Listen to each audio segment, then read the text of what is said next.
விஸ்வநாத சுவாமி அவர சிஷியன் அப்படின்னு ஒரு கந்தசாமின்ற ஒரு நபர் வந்து கை காமிக்கிறாங்க.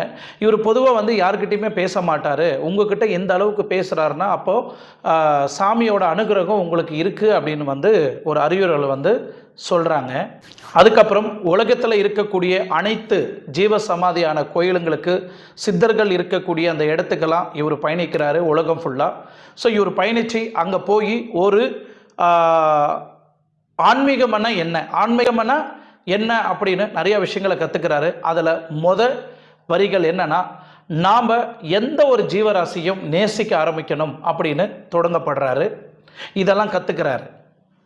அதுக்கப்புறம் பரம்பொருள் அப்படின்ற ஒரு ஃபவுண்டேஷன், அந்த ஃபவுண்டேஷனை பரம்பொருள் ஃபவுண்டேஷன் அப்படின்ற ஒரு அமைப்பு ஆரம்பித்து ஒரு யூடியூப் சேனலை ஆரம்பித்து அந்த யூடியூப் சேனல் மூலிமா நிறைய பேர் சொல்ல தவிர்க்கக்கூடிய ஒரு விஷயங்கள், எந்த ஒரு ஒளிவு மறைவும் இல்லாமல் ஆன்மீக